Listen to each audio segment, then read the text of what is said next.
Hello and welcome. So today's definitely going to be a more casual video where I just kind of go over some of the frequently asked questions I get. My cat is staring at me. She's currently laying on my dig box because she's rude. She has no idea what I'm doing. Anyway, we're going to be going over some frequently asked questions. So it might be, I have no idea how long this video is going to be, but it's going to be more casual. Let's just do it. All right, first and foremost, let's talk cages. So I get asked a lot what kind of cage this is. This is a Midwest Critter Nation. You can get them pretty much anywhere that sells cages. It's available on Amazon. It used to be cheaper, but now it's a fairly expensive cage. It's becoming more common in like the UK and stuff as well. But in America, this is considered the staple cage. So it is 3 feet across by 2 feet deep by 4 feet tall. Yeah, 4 feet tall. But yeah, so it's good for up to 9 rats if you follow the standard size measurements. I follow a looser one where it's just kind of like what works for your mischief is what works. So like I personally wouldn't want to keep more than 7 in one of these. And I mostly keep females. If I mostly kept males, that'd probably be a little less. But for the most part, 7 I feel is a good number. Some people keep 9 and are fine. Whatever works for you and your mischief. The other question I get about my cages are my trays. I often get asked where I get these metal pans. Hi, baby Cloud. Hello. Yeah, my sick little girl. Hi, baby. Are you feeling okay? I know life sucks. Hi, baby. Oh, isn't she so cute, though? Oh, my baby Cloud. Anywho, metal trays. I get these from Bass Pro Equipment. I will link that in the description for you guys. These are the galvanized steel. At the bottom I have the stainless steel, and then in my cage in the living room I have the stainless steel trays like this.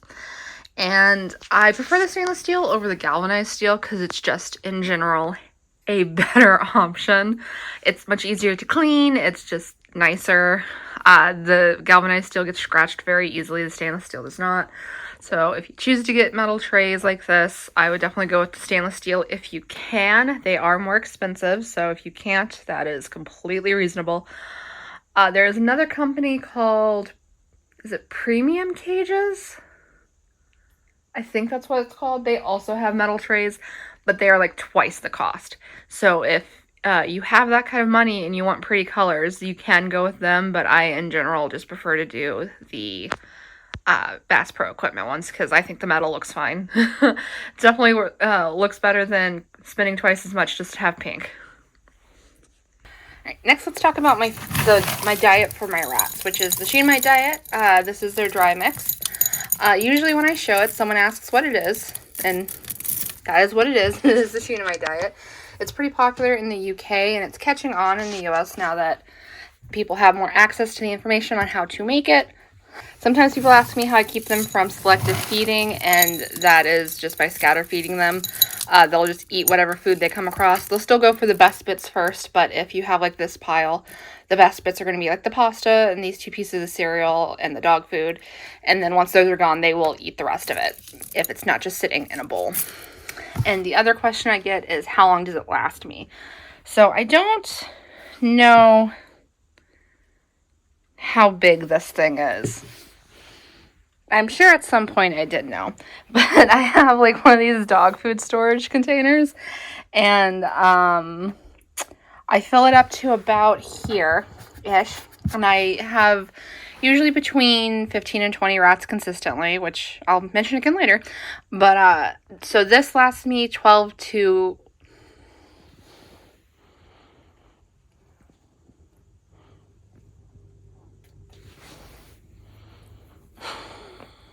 You're so mean.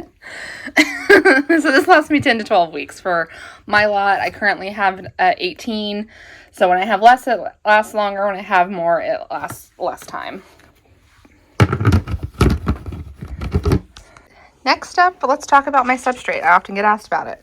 So in their litter trays or litter areas, I use paper pellet bedding, and then at the bottom of their cage, I use something called Santa Chips, which this is the coarse Santa Chips. This is kind of what it looks like. Don't mind her noise. I'm working on it. Hello. They're all coming out of the woodwork. Hi, baby. You want a treat? I can get you a treat. In case you're wondering if I'm a sucker, this should answer your question. I am. Now, honey bun, honey bunch. There we go. Anyway, so Santa Chips, this is the coarse kind. They make a thinner kind or a finer kind. I just prefer this because it seems to be the only thing that keeps my rats from getting continuous respiratory issues. It's not my favorite. We don't really have like very good wood options, in my opinion, in the States. I've seen some others that are much better. Let me just sneak her another one. But for my options, this works pretty well. You can also do things like hemp. I have tried hemp, and it's also a good option. I'm just unfortunately allergic to it, so I use Santa Chips. All right, I also get questions about my dig box. I often get asked what it is. And a dig box is exactly what it sounds like. It is a box of dirt that your rats can dig and tunnel in, which allows them to express some natural behaviors, and it's a good option for if you can't or don't want to do a bioactive bottom. So basically, the way you do a dig box is you just go and you get a bin. I got this from Walmart. The bigger, the better, in my opinion. Some people like to go small. I like to go very large so that they can dig as much as they want. Now, I do have some size constraints because, you know, space. So I would like to go bigger, actually, but this is what I can do. And then you get cocoa fiber from the reptile section, and you just fill it up and pour water in it. And then you take the lid, and hold on, I got dirt on it. You take a sharp implement and you heat it up and you cut a hole into the lid. So that's how they get in. And then the cocoa fiber, you want to be damp enough that it will hold its shape like this. Wow. Damp enough that it'll hold its shape when you squeeze it, but not so damp that it squeezes water out. And you just water it pretty regularly. It depends on where you live, but I water mine about 1 to 2 times a week because the top does get very dried out and the bottom doesn't retain water as much as you'd think, considering how humid it is where I live. And the only other thing is once a week, I'll turn the soil, because even if they've turned it, I want to make sure that there's no mold, because the thing with dig boxes is it's basically a little humid box, and mold can form very easily. Now, if you wanted to do like a little bioactive dig box and add springtails, you absolutely could. I don't do that, but you could, and they would eat the mold. So another thing I do to prevent mold, because turning the soil keeps the moisture from settling, so that keeps the mold from forming. And the other thing I do is I will take unscented baby wipes, and I will just wipe along all the exposed edges to make sure that nothing has settled and can grow. So you can get mold. You can also get something called fungus gnats, because once again, it's very humid in here, and fungus gnats are attracted to that. A lot of people mention that with bioactive setup, so that's another reason you want to go in and turn it. And you don't want to keep it too wet, you don't want to keep it too dry. And yeah, you just set it out during free roam and let them have at it. They have the instinct to dig. They will know what to do. But if you want, you can start a tunnel for them. Finally, the last 2 questions. People often ask me how many rats I have and if I'm still planning on getting certain rats. So I currently have 18. Typically, for the last couple of years anyway, I typically have between 15 and 20 rats. My current lot, my oldest is Ducky at 3 years old, and my youngest are the babies at 15 weeks old, at least as of filming this. And that is kind of what I will try to maintain, is between that number. Obviously, if something happens and I need to have less, I will have less. I probably won't go too much over 20. I do feel like I could take care of up to 22 without any issues. Possibly even more, but the most I've personally taken care of is 22 if you include Cappy's rats. But I'm not planning on getting more than that. There are limits to what I can do. People also often ask me how I maintain this, and the answer is most of my money goes to my rats. I do have other hobbies. They're cheap hobbies like reading. I just go to the library. I like to puzzle, and most of my puzzles are gifts from my family members from like Christmas and my birthday, or just random gifts. Because they don't particularly like to get me rat stuff, which I guess I understand, but I like rat stuff. I like watching my rats be happy. Sorry. But yeah, most of my money does go to my rats, and that will probably always be the case because they are, quite frankly, they are my passion. Like, I love my rats a lot, and I will always dedicate myself to them. So that is what it is. So what rats do I plan on getting in the future, basically? So first and foremost, standard sized females. I've always had standard sized females. I always will. I would like to think anyway. Obviously, I don't know what the future holds for me, but as long as I'm able to, I will have at the very least 3 standard sized females with me at all times. Hello. So basically the next point in what rats am I going to be getting sounded like gobbledygook. So I'm just going to come in and clear it up a bit. So I was talking about male rats, standard male rats specifically, and whether or not I would get any more. And I'm not opposed to it. I don't know. I won't get any intact ones probably because I'll just have more options with neutered males, like where I can put them if things go wrong, that sort of thing. I prefer to get males from rescues because they often have neutered ones. And so both the rescues near me, one is more of a sanctuary than a rescue, so they don't adopt out very often. And they're very selective. They prefer to adopt out to people who've already adopted from them. So I haven't applied or anything. So I don't know how they'd feel about me. The other one I have adopted from, that's where I got Baker and Barber. Baker's in there, Barber's no longer with me. But she, I know, would adopt out to me again, and if she gets some boys that speak to me, I would not be opposed to getting more. I do have issues with standard boys, mainly that they are very, very food motivated in a way I don't like. They can come off almost aggressive sometimes, and not like a hormonal way, just like they see food and all thought ceases in their brains. That's how all 3 of mine are.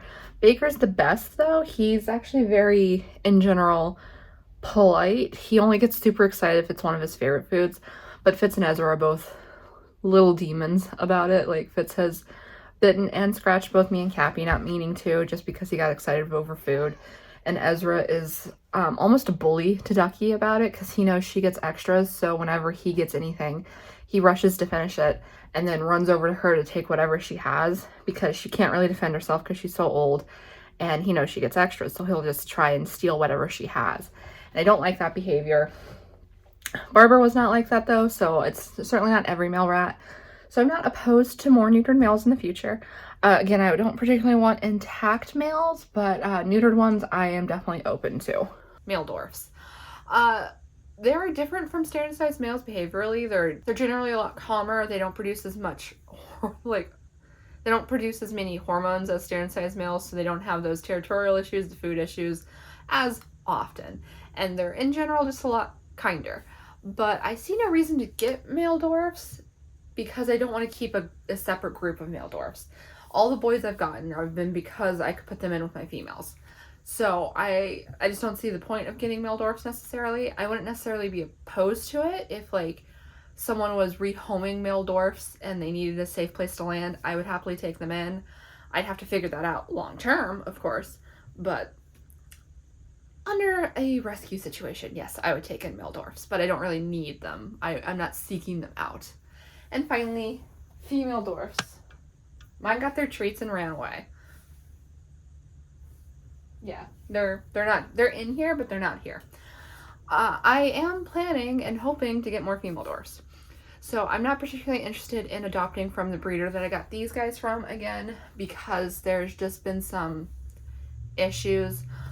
3 of the 5 rats I got from her seem to have had hormonal issues. It was Curtain's lamb and Joja. And Joja does seem to be calming down, so it's not the biggest deal in the world. But to boot on that, she is about 4 hours away from me. And when I picked up my first 3 from her, Lamb, Curtains, and Suitor, Lamb did have some health problems, and I gave her the benefit of the doubt that that was not her, like, not paying attention. But the more time that has passed, the more I suspect Lamb actually had ringworm. Like, the breeder sent me something to put on her affected areas, and it cleared up very quickly. But I do suspect she had ringworm when I first picked her up, and she did have an upper respiratory infection. And while I can give her the benefit of the doubt that maybe it was very new and she didn't notice, I do feel like a breeder should do an exam on their rats that they're sending home before the day of their pickup to make sure there's nothing wrong. And there's just too many things like that that have been adding up as I've been, like, watching her on social media and stuff. It's like, she's beloved, and I have no ill will toward her, and I do love my rats that I got from her very, very deeply. But the hormonal issues and the worry of getting sick rats are just a little too much for me.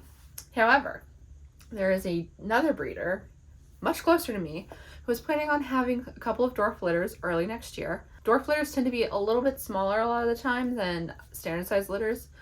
And of course, since I get females are not as available because breeders tend to need to keep more female rats than male rats, because while a male rat can breed, in theory, many, many times, female rats should only be bred up to 3 times, and most breeders prefer to do 1 time and then on an outlier 2. So with that in mind, that's why breeders often keep more females than males. So while she is planning on having a couple of dwarf litters next year, there's not a guarantee that I will be able to pick up dwarfs from that litter, but I am very hopeful that I will be able to, and so I am planning on getting more dwarfs. So yeah. Alright, with that, that is the end of this video. I hope you enjoyed this video. If you did, you know what to do. All the fun stuff down below. I'll see you in the next one. Goodbye!